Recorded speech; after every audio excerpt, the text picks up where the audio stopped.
Hey everyone, it's Brooke. Welcome back to my channel. The lighting is terrible. Maybe I can make it a little bit better. It's like been raining for days, so this is as good as it gets. I thought I would do sort of a chatty, currently reading video because I'm all out of ideas and I'm kind of at a place in February right now where I'm super busy at work. One of my big projects of the year is going on, and so all of my brain power is going there.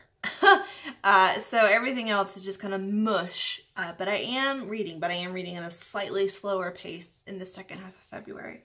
But yeah, I'm in the middle of 5 things because this is who I have become.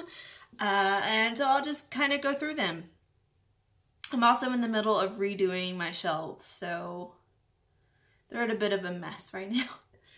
Ignore them. I am starting a very slow, methodical, close reading reread of Harry Potter.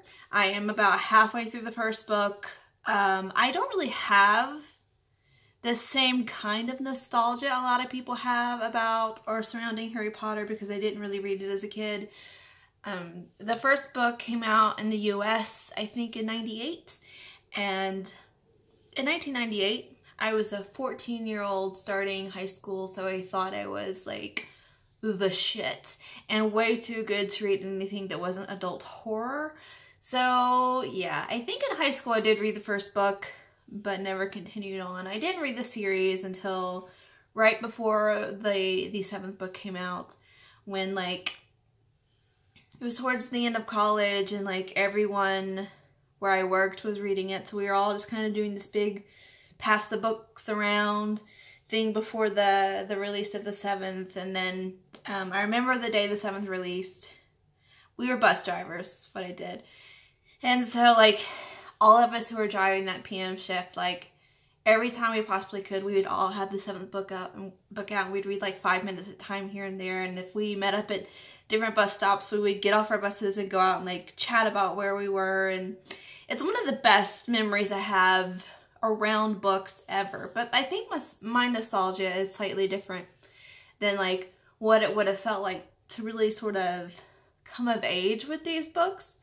And to that point, I've always liked the story the most on sort of like a thematic academic level. And I'm very sad that there weren't Harry Potter English classes when I was in college because they were still being published. Now my university does have a Harry Potter class, and it's just like, I'm just so sad about it. Because I really love Harry Potter as an academic text, so I am reading it with that in mind, doing it very slowly, and just doing a lot of thinking while reading. I'm reading one chapter at a time. I'm listening to a couple of close read podcasts that go chapter by chapter, and I'm halfway through the first book. I'm not sure if I said that. And enjoying it. I hope to continue to do that throughout the year. I am also reading Once Upon a River by Diane Setterfield. I'm listening to this on audio right now.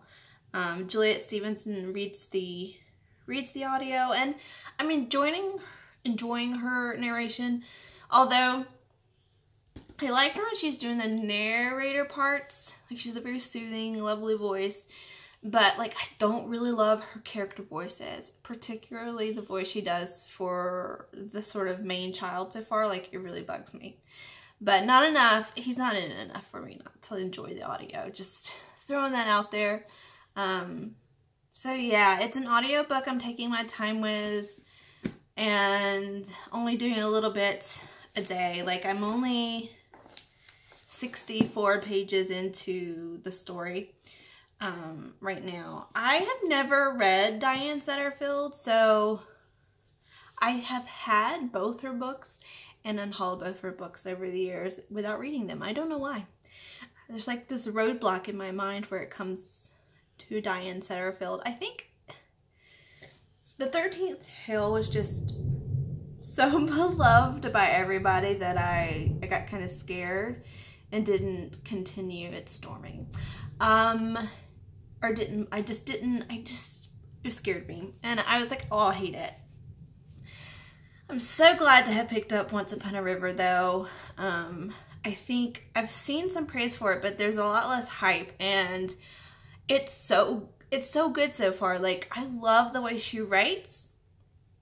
So it sort of reminds me of kind of that magic you feel when you read something as a kid, like something like a Harry Potter, but like in an adult way. So it has like a lot of like adult whimsy, a cleverness to the writing. She weaves a tale. It feels like true storytelling, and I really like reading it or listening to it on audio because it feels like that's kind of how it was meant to be. So I'm enjoying that, and I'm hoping to continue to enjoy it as it goes by. It's about, if you want to know, so far basically it takes place at this like tavern, and one night this man comes in. He is very clearly injured. He sort of passes out, and he has in his arms what they believe initially to be like a puppet. Turns out it's like a 4-year-old little girl, and she's dead. And as the night goes on, they kind of tend to the man to his wounds, but he's thoroughly passed out, so he cannot help them really, you know, fit together this story. And sort of shockingly, the dead little girl ends up coming back to life. And we're sort of following the people who are at the tavern at the time of this happening. There's a lot about storytelling going on because this tavern is known for like the people who come and like tell stories.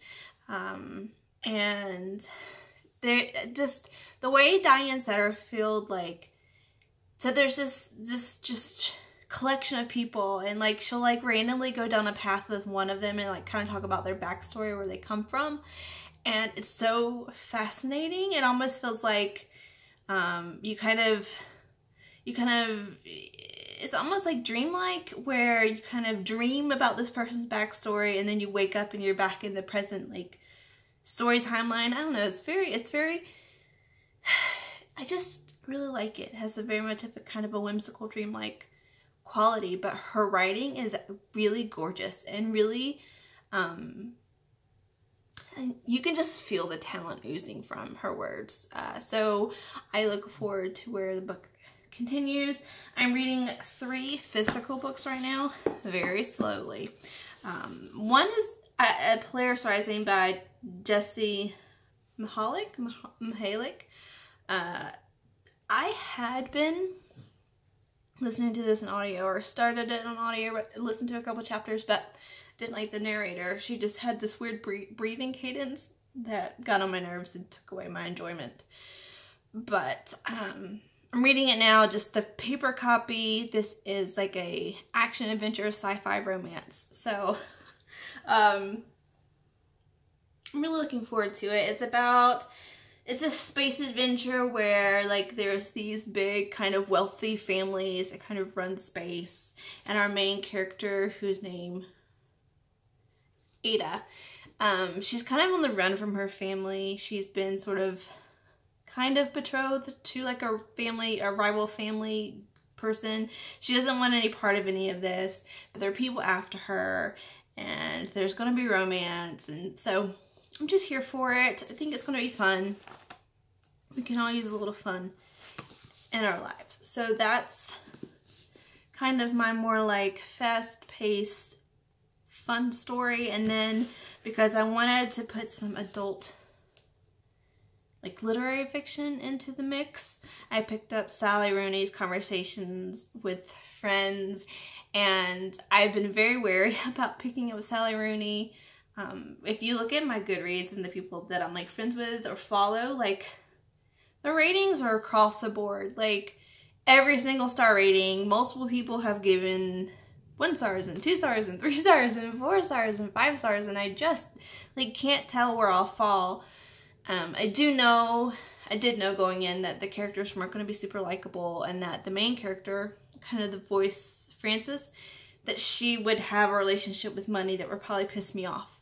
I'm glad I knew that going in, so I could prepare and understand that was part of her characterization, and try not to hold it against her too much. And then when I read the first chapter, like I said, I was like, I'll just read a chapter or two just to kind of get a feel. And then suddenly, like, what felt like 2 seconds later, I was 60 pages in, and I was like, huh. So that was really engrossing and compelling, and it's true that the characters were awful, but also it has been a complete joy to get through the beginning. So it's rare that I have a book capture my attention that quickly. So far so good. I don't know what level I'm enjoying it, having a good time, versus just sort of very interested and compelled and engrossed. And I don't know if like that equals enjoyment or not. Because like not much has happened, and I feel like the characters are despicable, and what's going to happen is probably fairly despicable, but I'm here for the drama. What can I say? And so yeah, I'm enjoying it. I think I'm enjoying it. It's early going. And then finally, I am reading Nalo Hopkinson's short story collection, Falling in Love with Hominds. So I haven't really read short stories in quite some time, so trying to get back into it. I've read the first, I think 4 in this collection. 5. And I've enjoyed, I have really enjoyed 4 of the 5, which is a good ratio at this point. They're all sort of SFF, and you know, stories to varying different degrees. The last story I read was about a girl who ends up like swallowing a cherry pit from like a sentient tree that's been talking to her. And she's a teenage girl. She's very sort of self-conscious about her body. She's not thin. You know, she has a whole lot of, she has a very womanly body, and she's a teenager, and she's getting a lot of attention, both good and bad. And she goes to this party. She swallowed this cherry pit from this tree that's been talking to her. This boy is terrible to her in a sexual way.